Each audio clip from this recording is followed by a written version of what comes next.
Hello, my dear one, and welcome back to the Temple of the Magdalenes. It is so beautiful that you're here, and I want to share with you more about the spiritual leaders of the new era in this episode. So, maybe you have already felt these huge shifts that are happening right now. So, major astrological events have already happened and are about to happen this year that are influencing the way we lead.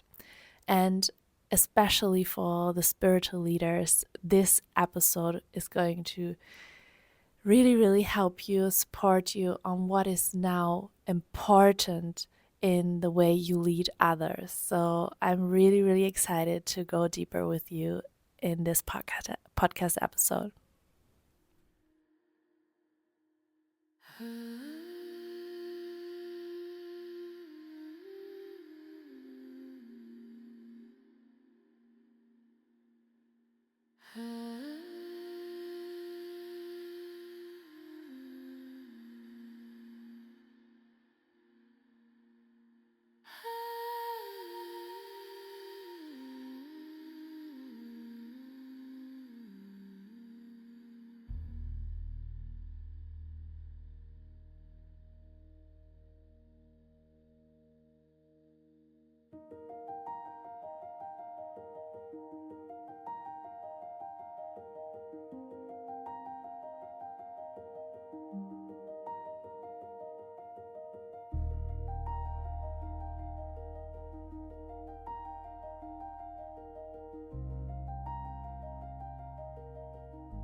So, what is the first thing I would like to share with you, and that I can feel since years that is transforming and shifting a lot, is that the era of the guru is ending, in the sense of that we need someone to tell us what is the truth and what is right and what is wrong.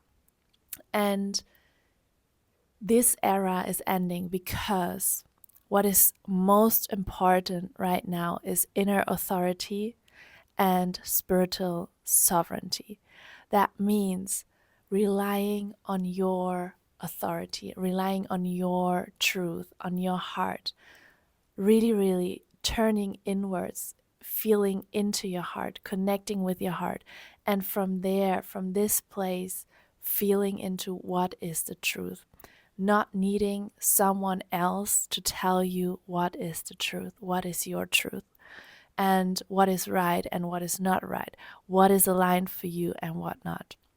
So I feel that in the past decades, there were so many spiritual communities that had a guru or a leader that would sit in front of the group and teach and talk about what is right, what is wrong, and all the religions and traditions and all of that. And now what is emerging are spiritual communities where it's truly about the community. So it's not only one person anymore that holds the frequency of truth and that shares the truth. No, it's so much more about you know it already, you have it already inside of you. And maybe as me as a spiritual leader, I hold the space for you to turn inwards and to get to know your truth, get to know yourself, and awaken your highest self more and more, embody your highest self more and more. So I'm not the one teaching you how to do that and teaching you what is the right thing. I'm the one that is holding the space for you to grow, that is holding the space for you to expand. But I know deeply that you are doing the work, not me. And the praise doesn't go to me. The praise goes to you because you are doing the work. The moment you sign up for a product, a course, a retreat with me, you are signing up.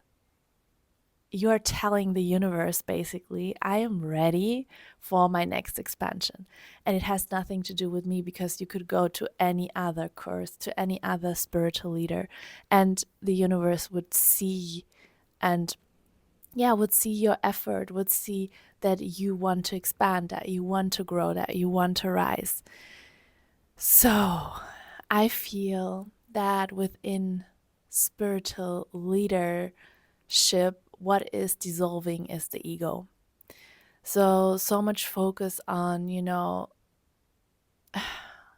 so much focus on how someone presents herself, himself, how someone is so connected or is not connected, is aligned, is not aligned. And all of this proving, all of this ego-based things, they are dissolving. Because in this time right now, I feel what is so important is that we are truly authentic, that we are really ourselves, our real selves, and embody our real selves more and more. That is what it's all about. And owning our shadow as much as owning our light. And not striving anymore for perfection, not striving for, I need to be the best, and this competition and comparison to others, all of that, it is dissolving, because the time quality really, really helps us. And it's, for me, true that a lot of, souls that are so mature and so many old souls are incarnating, and that reflect, of course, also the shifts in our energy, the shifts on this earth, on this planet. And we can feel that spiritual leadership will not be the same again. It will not be the same again as it was 20 years ago, 30 years ago, 50 years ago, only 10 years ago. It will completely shift each year, each day. And I want to talk with you also about the time quality this year. So the major events that are happening astrologically this year, and that are truly influencing spiritual leadership. So let's see what I wrote down so much. And I feel that the most important is truly that what I said just right now, this ending of comparison. I need to compare with you. I need to compete with you. And truly, I see you for who you are. And I love you for who you are. And I see you in your fullness. And I see you as my brother. I see you as my sister. And I'm not here as a spiritual leader to save you, because that is ego. That is ego. If you want to save someone because you don't want to see them struggle, you don't want to see them suffer, that is ego. Because you are not meant to save someone as a spiritual leader. You are here to truly hold the space for someone to rise, to expand. And you will not push them, like, I love this picture of the mountain. So when you imagine that your soul client wants to go up the mountain, but the mountain is it's very hard to get to the top, and a lot of obstacles. And you are standing at the foot of the mountain, and you stay there. You don't take the hand of your client and walk your client, pulling your client up to the top, or pushing your client up to the top of the mountain. No, you stand there and you empower and hold the space for your client to walk up the hill himself or herself. So your client doesn't need you to push or to pull him up the mountain. No, your client walks it alone. It walks the way alone up the mountain. And you're just there to hold the space, to empower. That's it. You are not there to do the work for him. So that at the end, your client depends on you. Like, this era is over.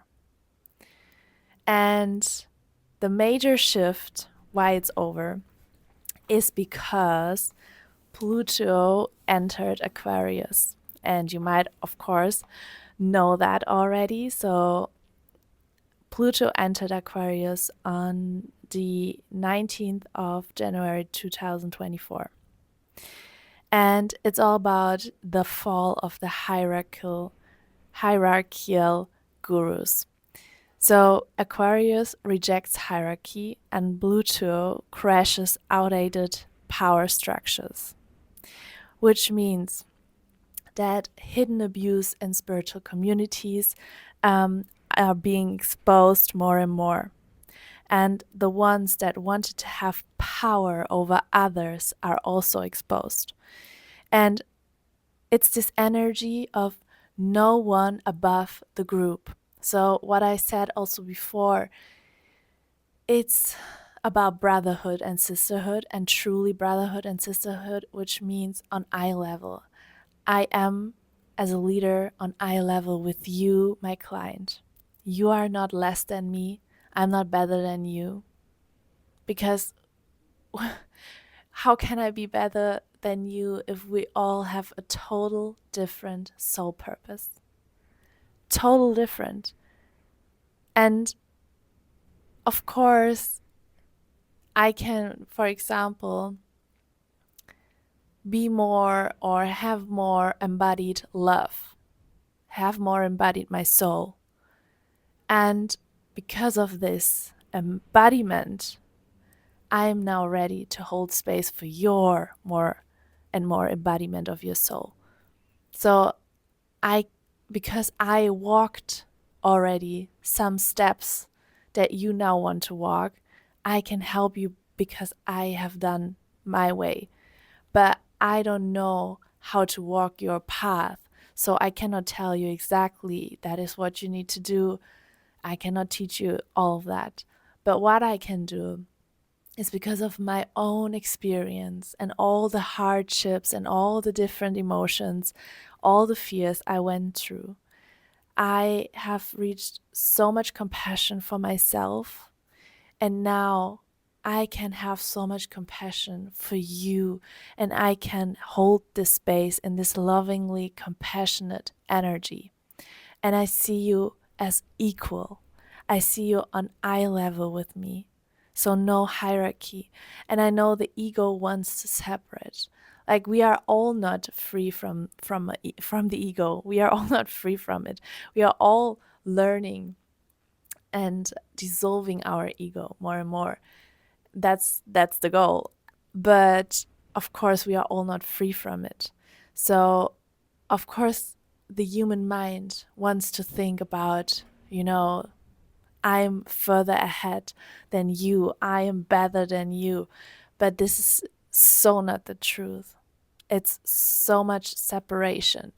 And I feel this is the huge challenge also of this time right now, to come again more and more into our heart and see what is really true, feel what is really true, and see that no one is better than someone else. No one. Your soul wants to maybe learn with someone, wants to book a course, wants to do a session with someone, because this energy of the course or of the session holds codes, energetic codes that your soul need to be activated, so that you remember something, a truth that you wouldn't if you wouldn't book the course or the session. So you are being guided so much, but you are being guided from a higher power. So it's never the teacher herself or himself. It's always the higher power that is guiding and leading you. So it's really the rise of decentralized spirituality. Aquarius rules networks, and spiritual leadership now looks more like online communities instead of, like real temples, and collective facilitators instead of single gurus, peer-led circles. Spiritual authority becomes distributed. So it's so much more also about collaboration.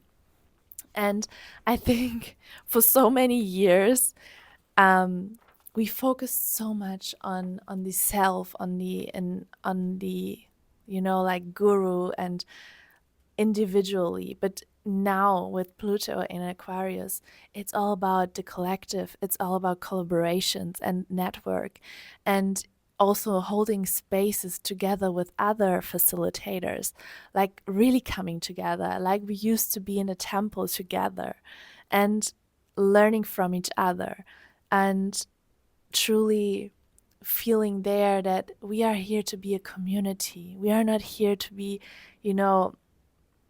ego-based individuals who compete with each other. Like, this is the old paradigm. This is the old paradigm. And the new paradigm isn't about, I need to compete with you. I'm not better than you. We are equal. We are on eye level. And now, how can we co-create something together? So every time as a spiritual leader, I am not the one who's holding and teaching you. I'm co-creating a space together with the divine, together with you. When you book something with me, you are co-creating it together with me. The divine is co-creating it together with me. We are all in co-creation. So also this thinking of we are like all the praise to us because we do it. No, it's like always a co-creation, that I'm sitting here right now and what I talk, it's a co-creation. It's a co-creation with the divine, with the insights I had with ChatGPT, what I Googled, what I needed to know about the dates and the astrological events and so forth. So it's not only like, me. And I think this is also so beautiful to understand that we are always co-creating and we are never doing it all alone, which also puts and takes away pressure. So we are not doing it all alone. So, and what else? Under Pluto, we see AI-assisted spiritual guidance, virtual ceremonies, global movements forming overnight. And spiritual leaders now understand more and more about media. So media is very important. Technology, group psychology, network dynamics. Influence spreads more virally rather than geographically. So virtual communities are so important right now. Like, you cannot think not about AI. You cannot think not about media and technology within this time right now. So spiritual leadership happens right here in online communities. Like most over, of course. Shadow work goes collective because Pluto forces shadow confrontation. Spiritual leaders are being asked to address collective trauma, navigate social fragmentation, so helping people function spiritually in a world that feels separated. And to also teach discernment in the information age, which is so, so, so important, because we are being bumped with so much information right now that we need our discernment to really discern what is true for us and what is not. And again, a spiritual leader in this time, I think the biggest task a spiritual leader has right now is to help and support people to connect back to their heart and soul and to hear there what is the truth, to find there the truth. So the archetype that is emerging is the system disruptor. So Pluto in Aquarius, and the leaders are reformers, whistleblowers, community architects. It's less a follow me and more a let's awaken together. So this awakening together is in the focus. If you can hear the wind blowing here, it's because we have storms right now here in Castellón and Valencia, in this region in Spain. So just when you can hear that, just know it's the wind outside. It's so strong today. Like we got also a message yesterday on our phones that we should be careful today, and that there's really like strong winds today. And yeah, it's very strong here. So spiritual leaders that thrive right now are these who share power and empower others, and who stay transparent, who embrace innovation, and first and foremost, encourage sovereignty. So it's all about helping people to reclaim inner authority instead of outsourcing it to leaders, systems, and group identity. Spiritual sovereignty means you trust your inner discernment. You don't surrender your thinking to a teacher. You take responsibility for your growth. And you can belong without losing yourself. You question authority, including spiritual authority. I think this is one of the most important lessons I learned on my spiritual path is that not every spiritual leader is truly, in my perception, spiritual. Like I used to think, oh my God, this person is so spiritual. This person must be so in their heart. And what I found out, and maybe you too, that for some people you can sense that they might call themselves a spiritual leader, but you cannot feel that they are truly in their hearts. Of course, we all are not all the time in our hearts, of course, but you can sense that they are just inauthentic. They are not real. They have so many masks put over them that it feels just fake.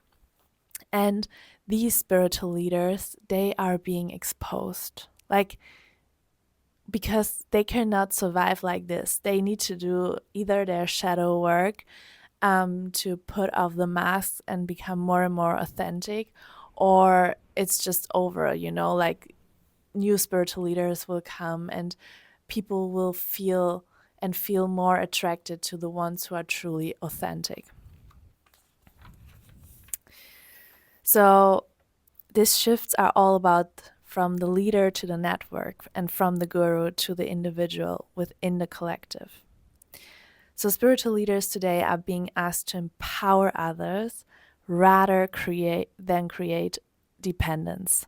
I think this is a huge one, because I think in the past, and I see that for so many spiritual leaders who are older, like older generations, they have clients over years. Over years. Let's take that in. Why?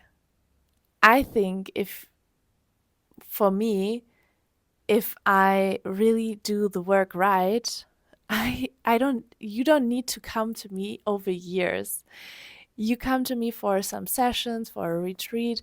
Maybe after years you think, oh my God, she has another retreat. I would love to go, but not, like frequently doing sessions, doing retreats, doing courses, and really feeling dependent on this teacher.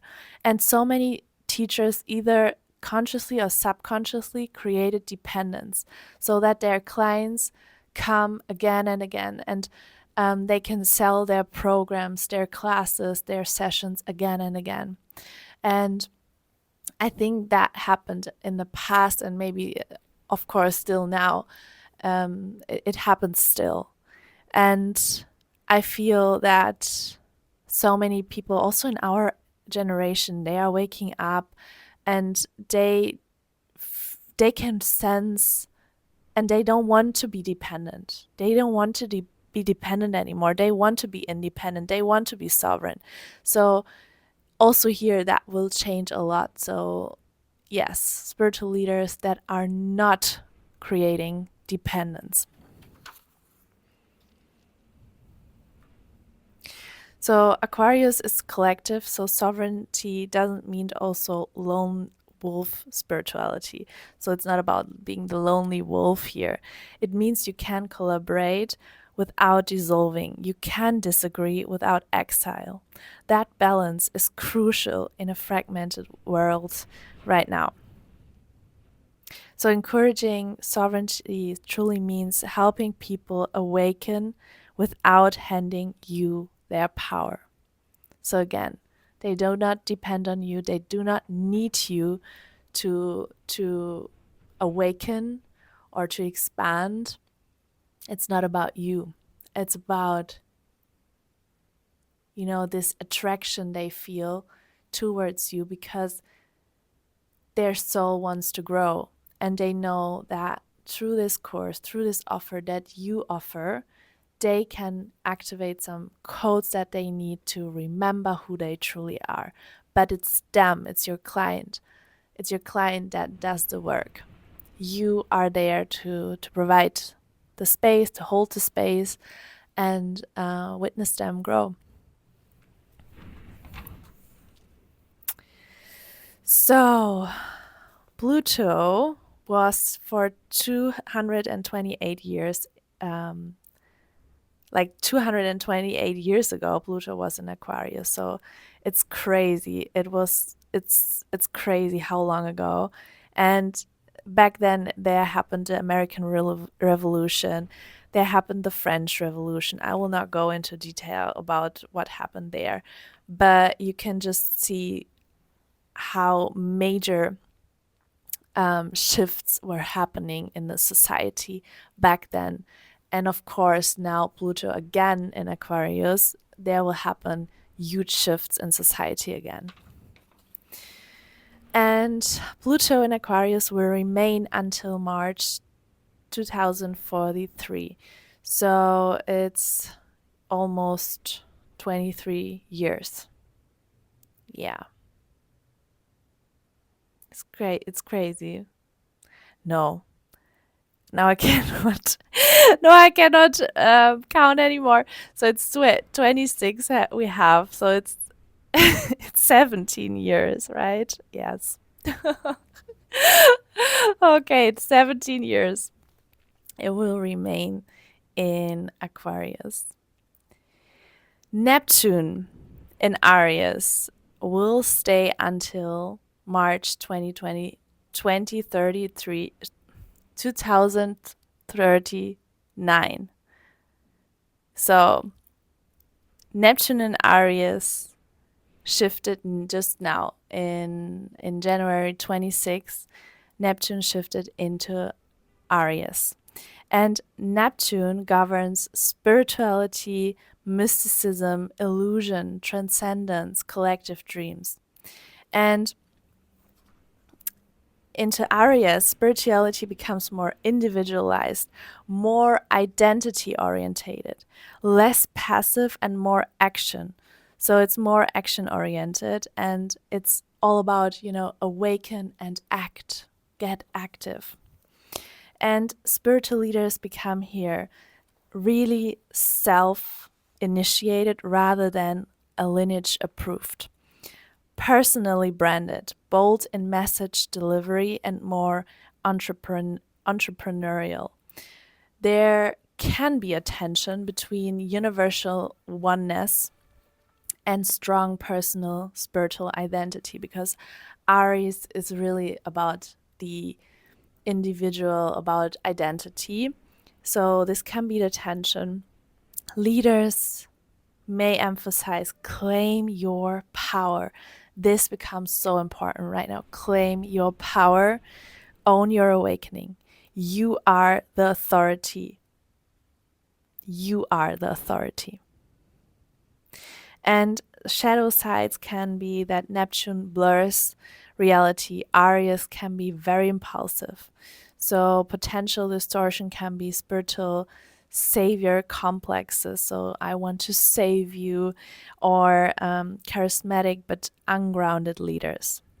So Neptune and Aries can be produce both like inspired visionaries, if it's truly heart-led, or delusional firebrands, if it's more ego-driven.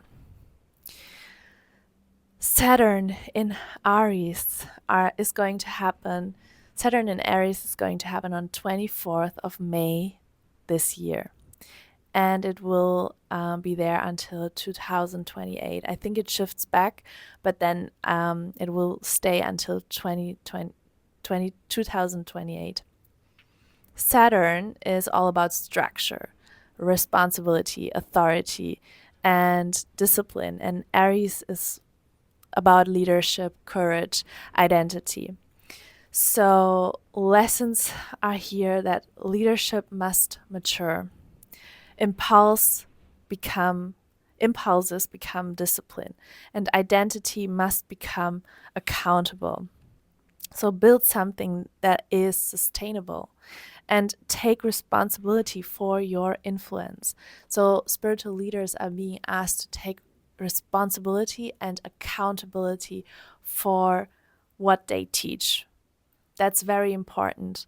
Spiritual leaders are being really, really tested in integrity, in consistency, in ethical boundaries, in emotional regulation. So I feel this is all about true embodiment. You can feel if a spiritual leader, someone you want to learn from, you want to work with, is truly embodied, is truly grounded, is truly in their heart or not. You can feel it, of course. Is truly authentic or not. You can feel it. And it's so important, like embodiment becomes so important during this time right now and during the next years.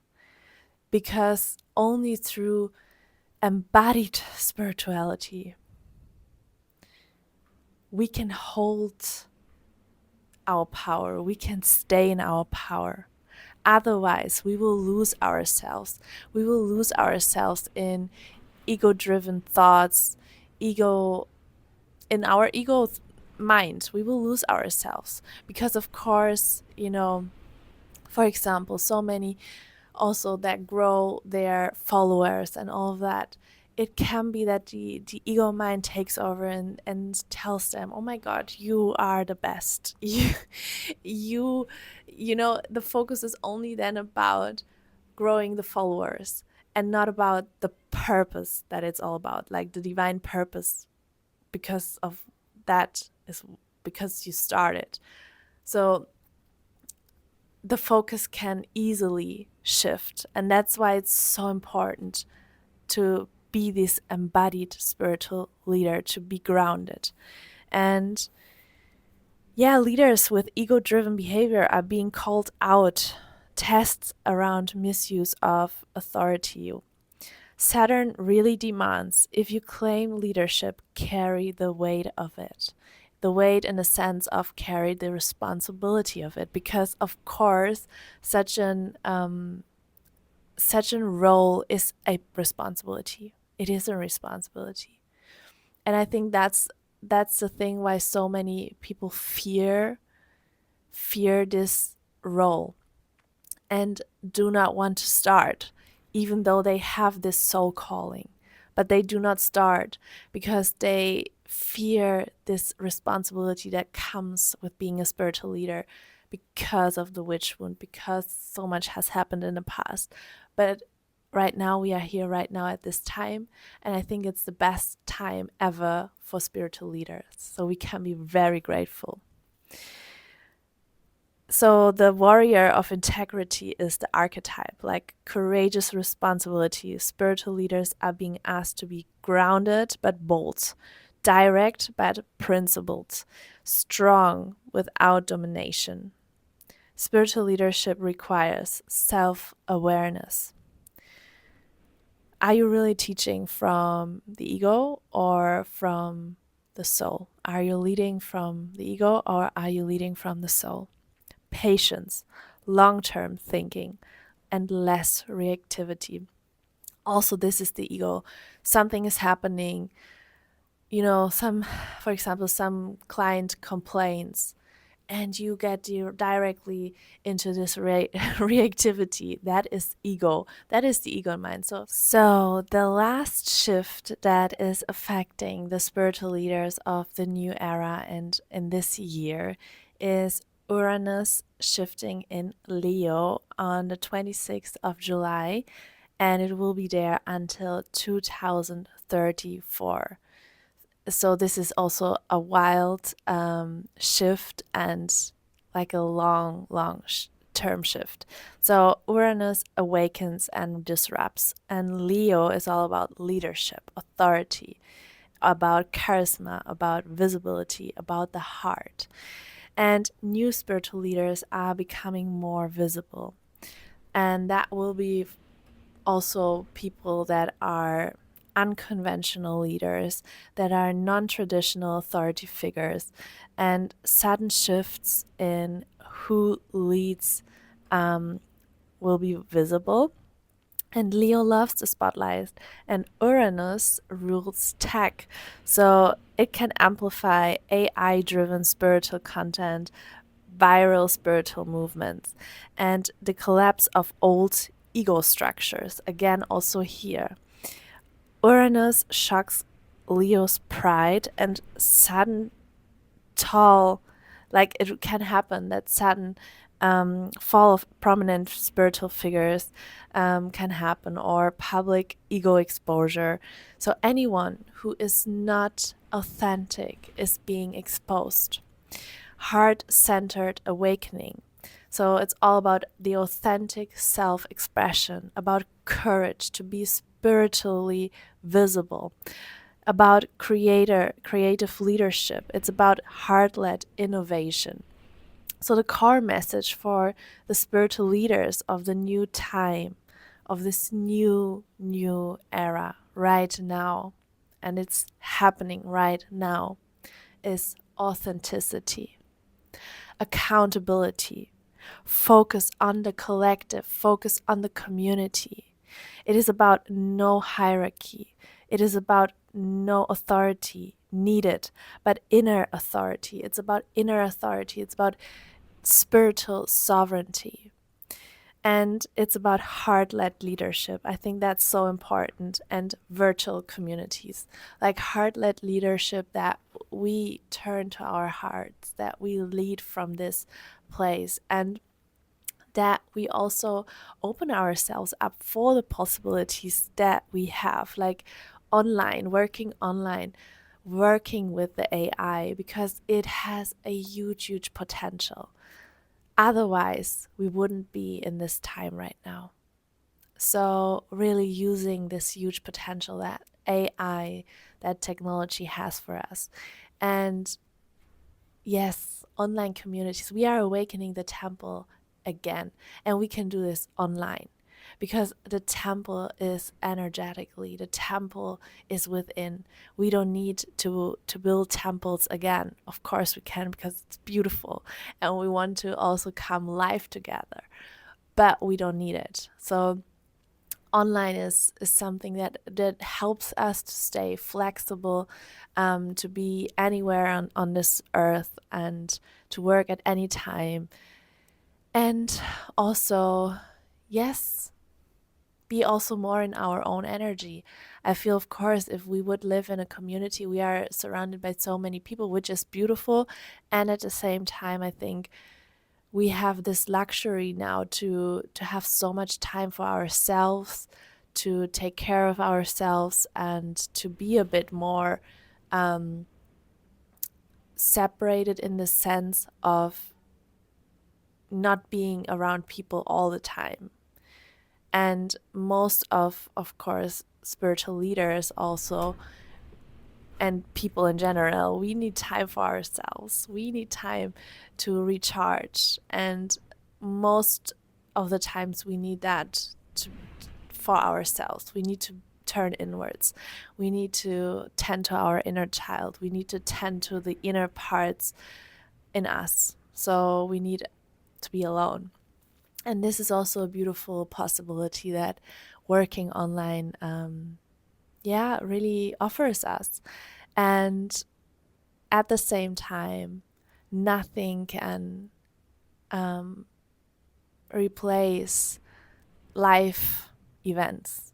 So for me, it's also in my work, it's crucial to offer also live events. Like, I think it's so also so different because we can touch each other, we can see each other truly in the eyes. It's so much more connection than via online. So I love that. And I also have a new offer. I offer a Wild Woman Embodiment Retreat in Avalon in England on the 29th of April to the 3rd of May this year. And it's around Beltane. Beltane is on the 1st of May. And I had this calling now since months to do a retreat in Avalon on Beltane. And now I knew that this retreat is going to be called the Wild Woman Embodiment Retreat. And yes, it's a beautiful, beautiful opportunity to come together in Avalon, which is the heart chakra of this earth, and to embody the wild woman within you more and more, so that you truly feel that this part of you has awakened, and this part of you is setting you free, because the wild woman within us, she is sovereign. She is setting sovereign boundaries. She's not afraid to speak her truth, regardless of who's in the room. She is in her power. She's deeply connected to her body, to her soul, and to her intuition. And she's guided from this place. So she doesn't depend on someone else's opinion. And she's really, really in her power. That's the wild woman. And the wild woman can set us free in so many aspects, in our sensuality, in our sexuality, in our self-expression, in being visible. And this retreat in Avalon is going to support you in that. I'm going to hold space for your expansion and for your growth, and to really, really embody your wild woman more. So check the link below.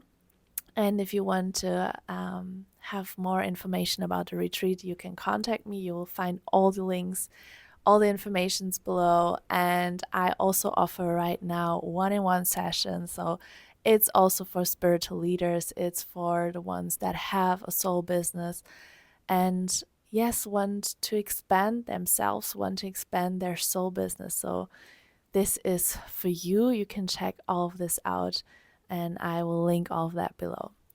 Thank you so, so much that you were here. It's so, so beautiful. I love this.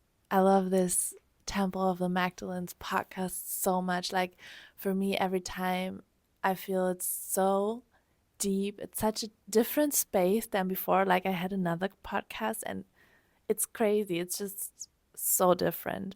And of course, because the energy is different, I connect differently before I start the podcast, and it's named Temple of the Magdalenes. So yes, thank you so much for being here. I'm sending you so much love.